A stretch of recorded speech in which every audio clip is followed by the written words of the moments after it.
বলছেন শিবাস অঙ্গনে নিত্যানন্দ নর্তনে সচির রন্ধনে রাঘব ভবন, এই চারটি স্থানে মহাপ্রভু সর্বদাই বর্তমান থাকেন, আজও আছেন, আবার অনন্তকালও তিনি থাকবেন এই চারটি জায়গা।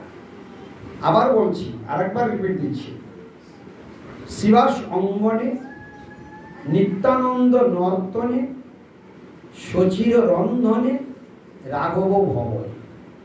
তো এই পানিহাটিতে মহাপ্রভুর পার্শ্বদ ভক্ত রাঘব পণ্ডিতের বাড়ি ছিল গঙ্গার তটে। সেই রাঘব পণ্ডিতের বাড়িতে মহাপ্রভু হোল টাইম থাকতেন, আজও আছেন। হ্যাঁ, অদ্যাপিও সেই লীলা করে গৌর রায় কোন ভাগ্যবান দেখিবারে পায়। আজও নিত্যানন্দ প্রভু, হ্যাঁ, তো কোনো এক সময় নিত্যানন্দ প্রভু ঘুরতে ঘুরতে তিনি এখানে এসেছিলেন, এই রাঘব ভবনে, এখানে গঙ্গার পাড়ে এসে একটা বটবৃক্ষের তলায় চবুতরার উপরে বসেছিলেন। রাঘব পণ্ডিতের বাড়ির সন্নিকটে সেইখানে মহাপ্রভু পরম প্রিয়তম অবধূত নিত্যানন্দ প্রভু বসেছিলেন, নিত্যানন্দ পার্শ্বদ সঙ্গে বসেছিলেন।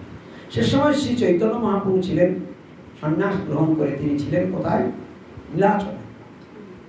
এখন এদিকে কি হয়েছে, তার ওই পানিহাটির থেকে বেশ কিছুটা দূরে সপ্তগ্রামের জমিদার ছিলেন গোবর্ধন মজুমদার এবং হিরণ্য মজুমদার। তৎকালীন দিনের জমিদারি ছিল তাদের, সেই সময়ের 20 লক্ষ স্বর্ণমুদ্রা তাদের ইনকাম ছিল বছর। গোবর্ধন মজুমদারের একমাত্র পুত্র ছিল রঘুনাথ,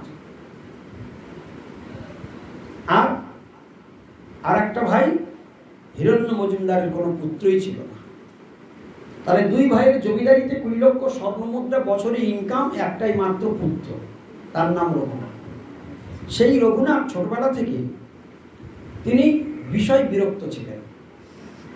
রঘুনাথের অপূর্ব দর্শন দেখলে নয়ন ফেরানো যায় না, এত তার রূপ রঘুনাথের। ছোটবেলা থেকে, বাল্যকাল থেকে যে দেখবেন তার মুখ ঘোরাতে পারবেন, এত সুন্দর তার মুখ। তো ওই হিরণ্য মজুমদার গোবর্ধন মজুমদারের বাড়ির পুরোপুরোহিত ছিলেন বলরাম আচার্য। তো বলরাম আচার্যের বাড়িতে ছোটবেলায় রঘুনাথ পড়তে যেতেন, পাঠশালায় পড়তে যেতেন।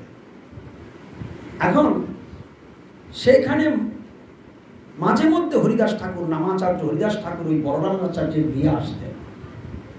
বলরাম আচার্যের সঙ্গে হরিদাস ঠাকুরের একটা সখ্য ভাব ছিল, বন্ধুত্ব ভাব ছিল, তাই মাঝে মধ্যে সময় পেলে আসতেন এবং গিয়ে দেখতেন যে বালক রঘুনাথ যখন পড়াশোনা করছে, সেই রঘুনাথের সৌম্য মূর্তি, তার শান্ত ভাব, তার অপূর্ব মিষ্টি মুখ, তার প্রণাম, তার দর্শন, সেগুলো দেখে হরিদাস ঠাকুর খুব প্রীত হতেন এবং তার মাথায় হাত বুলিয়ে দিতেন, তাকে আশীর্বাদ করতেন, তোমার কৃষ্ণ পদে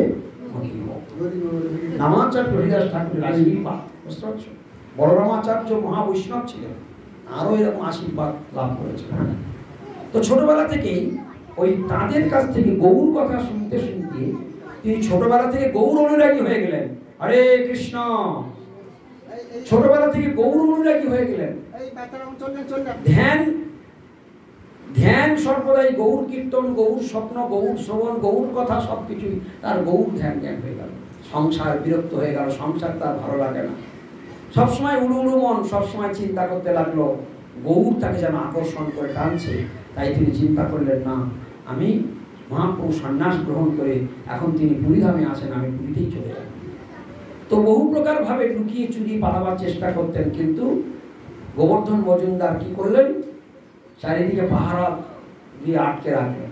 হ্যাঁ, এই করতে করতে করতে করতে কি করলেন, শেষ পর্যন্ত আটকানো যাচ্ছে না, তখন প্ল্যান হলো কি, ওকে ভালো করে একটা রাজকন্যা দেখে বিবাহ দিয়ে দাও। স্ত্রীর মোহে যদি অন্তত সংসারের মনটা বাঁধা পড়ে। এইভাবে অপ্সরা সময় কন্যা দেখে রঘুনাথকে বিবাহ দেওয়া হলো, কিন্তু তবু রঘুনাথের মন বাঁধতে পারলো না। কোনো এক সময় অনেক পাহারাদার লেটেল ছিল, ভোরবেলা তিনি মলত্যাগ করবার ছল করে তিনি দূরে সরে গিয়ে দৌড় মারলেন এবং তাকে আর ধরা গেল না। হ্যাঁ, 12 দিনের পথ, আদিসপ্তক গ্রাম থেকে পুরীধামে 12 দিনের পথ। হ্যাঁ, তিনি 3 দিনে পৌঁছে গেলেন। বুঝতে পারছো? না, মাসাধিক কালের পথ, 12 দিনে পৌঁছালেন, 3 দিন মাত্র খেতে পেয়েছিলেন। হরে কৃষ্ণ, 3 দিন মাত্র খাওয়া পেয়েছিলেন। সেই অবস্থায় চলে এসেছেন মহাপ্রভুর নিকটে। কোথায়? পুরীধাম। সেইখানে এসে তিনি কি করলেন? মহাপ্রভুর কাছে যখন আসলেন, মহাপ্রভু তখন তাকে কি বলছেন শোন। মহাপ্রভু তাকে বলছেন, স্থির হই না গৃহে যাও না হও বাতুল, ক্রমে ক্রমে পায়ে লোক ভব সিন্ধু কুল। স্থির হই না গৃহে যাও না হও বাতুল, ক্রমে ক্রমে পায়ে লোক ভব সিন্ধু কুল। মর্কট বৈরাগ্য না করো লোক দেখাইয়া, মর্কট বৈরাগ্য না করো লোক দেখাইয়া, যথাযোগ্য বিষয় ভঞ্জ অনাসক্ত হইয়া। কি অবস্থা চিন্তা করতে পারেন? এই যে কথাগুলো কিছু বুঝতে পারলেন? এত মহাপ্রভুর লীলা শুনতে শুনতে তিনি বিভোর হয়ে গেছেন। মহাপ্রভু তার জীবনে শয়নে স্বপনে নিশি জাগরণে সর্বদাই মহাপ্রভু তার হৃদয়টা জুড়ে নিয়েছে। তার জন্য মহাপ্রভুর আকর্ষণে তিনি পুরীধামে বাবার ওই রাজ ঐশ্বর্য অপ্সরা সম স্ত্রী সব পরিত্যাগ করে বৈরাগ্য করে তিনি মহাপ্রভুর কাছে পুরীধামে পালিয়ে এসেছেন। কত কষ্ট করে 12 দিনে 12 দিনে এসে পৌঁছেছেন, আর সেখানে মাত্র 3 দিন খাওয়া পেয়েছেন। কত কষ্ট করে এসেছেন। এবার মহাপ্রভু কি বলছেন? স্থির হই না গৃহে যাও না হও বাতুল, মাথা ঠান্ডা করে ঘরে ফিরে যাও। হরিবল হরিবল। না হও বাতুল, পাগলামি করো না। বাতুল মানে পাগল, না হও বাতুল মানে পাগলামি করো না। স্থির হই না গৃহে যাও না হও বাতুল, ক্রমে ক্রমে পায়ে লোক ভব সিন্ধু কুল।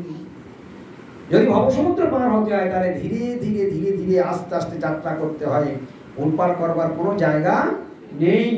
হ্যাঁ, এরপরে বলছে মর্কট বৈরাগ্য না করো লোক দেখাই না। লোক দেখানো মর্কট বৈরাগ্য। মর্কট মানে বানর। বানর বৈরাগী হবার কোনো দরকার নেই। হ্যাঁ, মর্কট বৈরাগ্য করবার কোনো দরকার নেই। মর্কট বৈরাগ্য না করো লোক দেখাই না, যথাযোগ্য বিষয়ে ভঞ্জ অনাসক্ত হই না।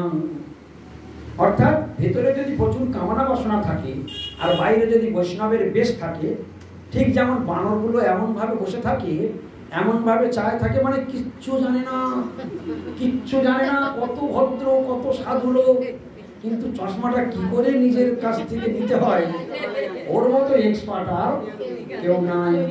কি করে মানি ব্যাগটা নিয়ে ছড়া মেরে নিয়ে নিতে হয় সেটা ভালো জানি, কিন্তু এমন ভাব করে থাকবে যেন ওনার মতো সাধু আর জগতে দেখা যায় না। হ্যাঁ, আবার কি কত বড় সাধুতা, বনের ফলমূল ছাড়া আর কিছু খায় না। কি বানর কি খায়? ফল ডল খায়, এই খেয়ে থাকে। হ্যাঁ, কিন্তু ভেতরে প্রচুর কামনা বাসনা রয়েছে। বলছে এই জায়গায় মহাপ্রভু বললেন মর্কট বৈরাগ্য। এই জগতে আমরা অনেকে বৈষ্ণব জগতে এসেছি, কিন্তু ভেতরে প্রচুর কামনা বাসনা এখনো আছে। বলে সব মর্কট বৈরাগ্য, বাইরে বৈষ্ণবের বেশ আর ভেতরে কামনা বাসনার লেশ। হ্যাঁ, সেই সব রয়েছে। যে কবে হবে শেষ, বুঝতে পারছো? এই কামনা বাসনাও থাকবে আর বাইরে বৈষ্ণবের বেশ থাকবে। মানে এই বৈরাগ্যগুলো কি বৈরাগ্য? মর্কট বৈরাগ্য। হ্যাঁ, ওই জন্য মর্কটের সঙ্গে তুলনা করেছে। বানরের যে স্বভাব, দিব্য এদিকে ফলমূল খেয়ে জীবন ধারণ করছে, এই জায়গায় বৈষ্ণবরা নিরামিষ খাচ্ছে, ভগবানের ভোগ লাগে প্রসাদ পাচ্ছে, তাহলে ও সাত্বিক এও সাত্বিক। হ্যাঁ, ও সাধুর বেশ এও সাধুর বেশ, তারা ও অন্তরে বেশ কামনা বাস। চশমাটা কি করে দখল করে, কি করে মানি ব্যাগটা হাতানো যায়? কারণ মানি ব্যাগ চশমা নিলেই খাবার পাবে। হ্যাঁ, এমনি খাবার দেবে না, সোজা আঙুলে ঘি যদি না ওঠে আঙুল মাখাতে হবে। দেখবি একটু রাস্তা দিয়ে চলে যাচ্ছে, খাবার দেয় না। যে চশমা নিয়ে নিল তখন বলছে খাবার দাও খাবার দাও খাবার দাও, তখন খাবার খুঁজে বেড়াচ্ছে। তারা কি কম চালাক? তা যাই হোক, এবারে মহাপ্রভু কি বললেন? মর্কট বৈরাগ্য। তাহলে মর্কট বৈরাগ্যের একটু হালকা ব্যাখ্যা আমরা শুনলাম, বুঝতে পেরেছ? মহাপ্রভু এরকম বললেন মর্কট বৈরাগ্য না করো লোক দেখাই না। অন্তরে ভক্তি নেই, কিন্তু বাইরে এরকম বৈষ্ণবের বেশ, কিন্তু কামনা বাসনা ভর্তি। মর্কট বৈরাগ্য না কর লোক দেখাই না, যথাযোগ্য বিষয়ে ভুঞ্জ অনাসক্ত হই না। এই কথাটা বুঝলে এখন 1 ঘন্টা আলোচনা করলে তবে ভালো হয়। যথাযোগ্য বিষয়ে ভুঞ্জ অনাসক্ত হই না, যথাযোগ্য বিষয়ে ভুঞ্জ, মহাপ্রভু বলছেন বিষয় ভোগ করো, যথাযোগ্য বিষয় ভোগ, অনাসক্ত হই না। বিষয় ভোগ করবে, যথাযোগ্য শব্দটি কেন? ভালো করে মন দিয়ে শুনবে। এই সংসারে সবাই মরবে, মহাপ্রভুর এই উপদেশ যারা আজকে যারা শুনছো ভালো করে বুঝে নাও। এই উপদেশ যারা মানতে পারবে তারা বাঁচবে, আর সব কটা মাত্র চালানো হবে। ভালো করে জেনে নাও। মহাপ্রভু বলেছেন এই বিশ্ব সংসারে যা কিছু আছে সব কিছু সৃষ্টিকর্তা কে? সমস্ত বিষয়ের মালিক কে? সেই বিষয়গুলো না খেলে, না পড়লে, না মাগলে আমরা বাঁচতে পারবো না। তাহলে বিষয় ভোগ আমাদের করতে হবে। ভগবান বললেন, টিকটিকি বলছে শুনে নাও, মা বললেন বিষয় ভোগ করো কিন্তু যথাযোগ্য। শব্দটা সবাই বলো, যথাযোগ্য বলো। যথাযোগ্য শব্দটা ভেরি ভেরি ইম্পর্টেন্ট শব্দ। যথাযোগ্য মানে মহাপ্রভু বলছেন শুধু বাঁচবার জন্য, জীবনে বাঁচবার জন্য যেটুকু লাগবে সেইটুকু গ্রহণ করবে। খবরদার এর থেকে বেশি কিছু আসক্তি করবে না। অনাসক্ত হই না। অনাসক্ত মানে আসক্ত, কোনো জিনিসের প্রতি আসক্ত হবে না, কারণ সবগুলো আমার।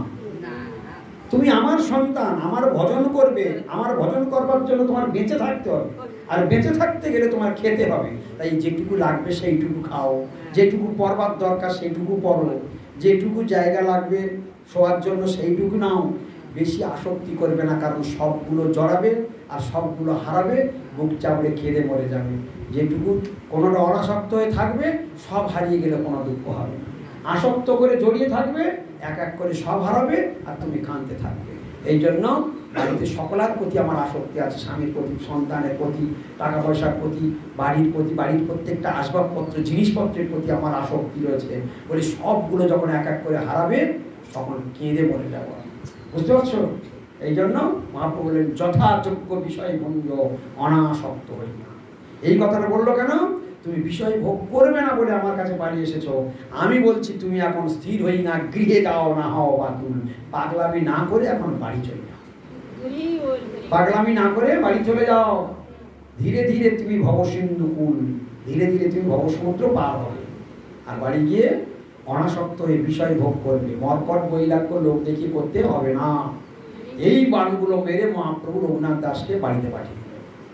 রঘুনাথ এত কষ্ট করে গিয়ে ফিরে আসলো, তখন বাড়িতে সবাই বাড়িতে বিষণ্ণ হয়েছিল যে রঘুনাথ না জানি পালিয়ে গিয়েছে।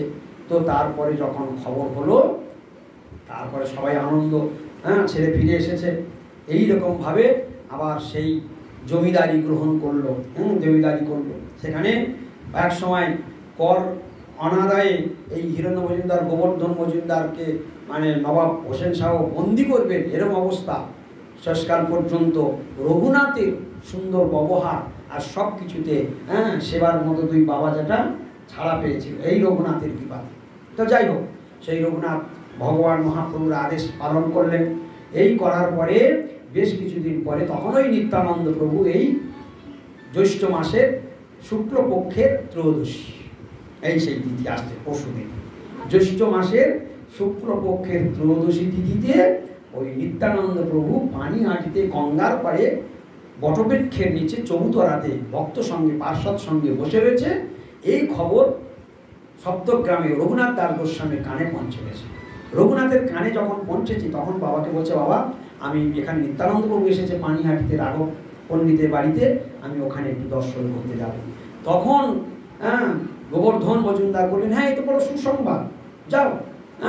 তখন আরও 10 জন 20 জন লাইক এই যে মানে সৈন্য সামন্ত দিয়ে লাঠিয়াল দিয়ে সব পাঠিয়ে দিল, যাও সঙ্গে যাও দর্শন করে এসো।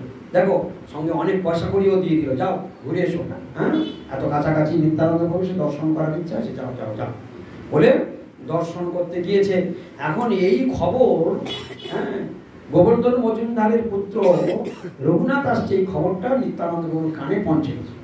নিত্যানন্দ প্রভু তখন দূর থেকে তাকিয়ে রয়েছে, আর এদিকে রঘুনাথ নিত্যানন্দ প্রভুকে বটবৃক্ষের উপরে চৌতলায় বসে থাকতে দেখে ও দূর থেকে দণ্ডবত প্রণাম করতে করতে যাচ্ছে। দূর থেকে দণ্ডবত প্রণাম করতে করতে যাচ্ছে রঘুনাথ, যেমন মেয়েরা গন্ডি দেয়, ওরা দণ্ডবত প্রণাম করতে করতে যাচ্ছে, দণ্ডবত প্রণাম করতে করতে যাচ্ছে। তখন নিত্যানন্দ বলছে, আয় রে চোরা, আয় আয়, আয় রে চোরা আয়, আজকের তোকে দণ্ড দিব, আজকের তোকে দণ্ড দিব। সব ভক্তরা তাকিয়ে রয়েছে, কি কথা বলছে, আয় রে চোরা আয় আয়, তোকে দণ্ড দিব। কে কেন বলছে, কাকে বলছে, কি ব্যাপার? হ্যাঁ, এই করতে করতে যখন একবার রঘুনাথ কাছে এসে গেল, তখন নিত্যানন্দ বলছেন, চোরা তোকে আজকে দণ্ড দিব, তোর দণ্ড হবে, তুই এখানে যত আমার ভক্ত পার্ষদ আছে এ সকলকে তোকে আজকে দণ্ড দেওয়া হবে, এদের সকলকে তোকে আজকে চিড়া দধি মহোৎসব, চিড়া দধি খাওয়াতে হবে, এটাই তোর দণ্ড। কারণ তোরা, তোকে চোর বলেছে, তাকে কি বলেছে? চোর বলেছে। এই চোরের রহস্য কেন, কেন তিনি চোর বললেন, কেন তিনি চোর বললেন? আর এর আগে এতক্ষণ আমি মহাপ্রভুর সঙ্গে রঘুনাথের কাহিনীটা কেন বললাম, এইবার তার সামঞ্জস্য হবে। বলছে, হেন নিতাই বিনে ভাই রাধা কৃষ্ণ পাইতে নাই, হেন নিতাই বিনে ভাই রাধা কৃষ্ণ পাইতে নাই। নিত্যানন্দ গুরুদেব, গুরুদেবের আজ্ঞা পারমিশন বিনা কেউ গোবিন্দকে লাভ করতে পারে না। তা নিত্যানন্দ জগৎগুরু তার কৃপা না নিয়ে, তার আদেশ না নিয়ে, নিত্যানন্দের হৃদয়ের সম্পদ, তার ধন গৌর সুন্দর, তাকে চুরি করতে চলে গিয়েছে, সরাসরি তার কাছে চলে গিয়েছে। তাহলে গুরুকে টপকে ভগবানের কাছে চলে গেলেন কে? রঘুনাথ। মহাপ্রভু এসব কথা খুলে রঘুনাথকে বলেনি, তুমি বাড়ি যাও, যে নিত্যানন্দের কাছে টপকে এসেছে কেন, তোমার এখন দীক্ষা নাওনি, তুমি নিত্যানন্দ বিনা আমাকে কেউ পেতে পারে না, এসব কথা খুলে আর কিছু বলেনি। তাকে অন্যভাবে বাড়িতে পাঠিয়ে দিল, যাও আগে নিত্যানন্দের কৃপা নিয়ে তবে আমার কাছে আসে। তাহলে হেন নিতাই বিনে ভাই রাধা কৃষ্ণ পাইতে নাই, দৃঢ় করি ধরো নিতাইয়ের পাই। ওই জন্য চলে এসে নিত্যানন্দ সব জানে, এত ঘটনা এর আগে ঘটেছে, এসব কথা কে জানে? নিতাই ঠাকুর সব জানে, আর মহাপ্রভু সব জানে। তখন এই জন্য বলেছে, আয়রে চোরা। চোর কেন বলেছেন? আমার সম্পদ তুমি নেবে, আমাকে না জেনে। হ্যাঁ, মহাপ্রভু তো আমার হৃদয়ে বসে থাকে, আমার হৃদয়ের ধন চুরি করবে, আবার আমাকে না বলে আমাকে টপকে তুমি যাবে। এই জন্য তাকে কি বলেছে? চোর। হ্যাঁ, চোরা, তো দণ্ড দেব। দণ্ডটা কি? এখানে যত ভক্ত আসেছে সব, যেই এই কথা বলেছে রঘুনাথ বললেন, এ তো মহানন্দের খবর। আর বাবা যে অর্থ দিয়েছিল, বললে এই গ্রাম, সব গ্রামকে গ্রাম নিমন্ত্রণ করে দাও, সে যত আছে সবাইকে নিমন্ত্রণ করে দাও, আজকে চিরাদধি মহোৎসব হবে। এই খবর চারিদিকে ছড়িয়ে গেল। আশপাশে যেখানে যত কুমোর ছিল, কুমোরের বাড়িতে যত বড় বড় খুলি মাতলা আর কি যত যত মাটির বড় বড় পাত্র ছিল, সব আনা হলো। হ্যাঁ, প্রচুর প্রচুর পরিমাণে জল দিয়ে শুধু টন টন চিড়া আসছে, ভেজানো হচ্ছে, কাঁদি কাঁদি কলা আসছে। যেখানে যত দই ছিল সব অর্ডার দিয়ে, সব কারোর দোকানে আর দই নেই, কারোর দোকানে আর কলা নেই, কারোর দোকানে আর চিড়া নেই। হ্যাঁ, ঘোষেদের বাড়িতে আর দুধ নেই, সব ওখানে এসে হাজির হয়েছে।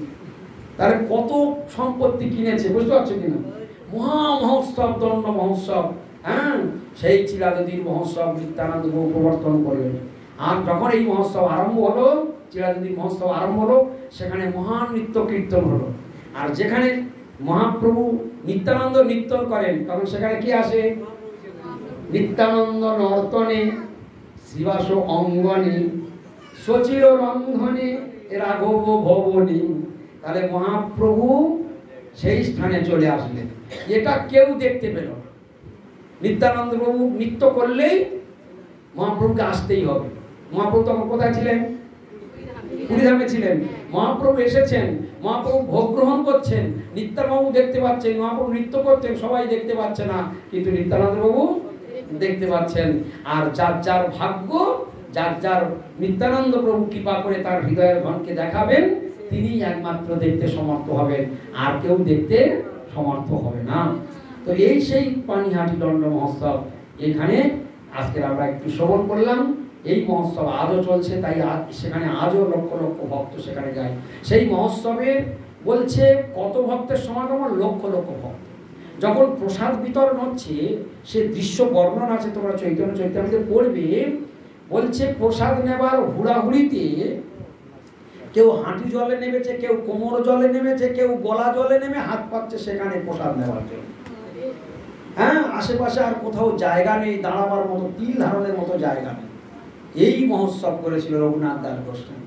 তাই রঘুনাথ দাস গোস্বামীর দণ্ড মহোৎসবটা হচ্ছে এতটাই বিখ্যাত, যেখানে মহাপ্রভুর চরণধুলি, যেখানে রাঘব ভবন, যেখানে নিত্যানন্দ প্রভুর চরণধুলি, যেখানে রঘুনাথের চরণধুলি, যেখানে স্বয়ং গঙ্গা দেবীর আবির্ভাব, এবং সেইখানে সেই পাশ দিয়ে গঙ্গা বয়ে যাচ্ছে, গঙ্গা দেবী সেখানে বর্তমান, এবং সেইখানে এই মহা মহোৎসব, এই মহামিলাদ সংগঠিত হয়েছিল। সেই স্থান দর্শনের কার না অভিলাষ হয়? হ্যাঁ, গৌর প্রেমানন্দে হরি হরি বল। একদিনের মহোৎসব, তাই যাদের যাদের দর্শন করার ইচ্ছা আছে আপনারা গিয়ে সোমবার দিন আপনারা ভোরবেলা এখান থেকে একদম ভোর 3:40 যে ট্রেন আছে, 3:30 যেটা আছে ওইটা ধরে ভোর ভোর বেরিয়ে যাবেন, গিয়ে একদম ওপারের ট্রেন ধরে সোদপুর স্টেশনে নামবেন। আর একটুখানি গেলেই একদম বানিয়াটি, সব যত বেলা বাড়বে ভিড়ে ভিড়ে গা গড়াতে পারবে না, ভোর ভোর যাবে, তাড়াতাড়ি পূজা পাঠ দিয়ে তাড়াতাড়ি দর্শন করে তাড়াতাড়ি পালিয়ে আসবে যদি ভিড় এড়াতে চান। গৌর প্রেমানন্দে হরি হরি বল। জয় জয় রঘুনাথ দাস গোস্বামী কি, জয় জয় নিত্যানন্দ প্রভু কি, জয় জয় রাঘব পণ্ডিত কি, জয় জয় কলিযুগ ভবন অবতার শ্রী চৈতন্য মহাপ্রভু কি, ভুবন মঙ্গলময় হরিনাম সংকীর্তন কি, প্রেমানন্দে নিতাই গৌর হরি হরি হরি বল।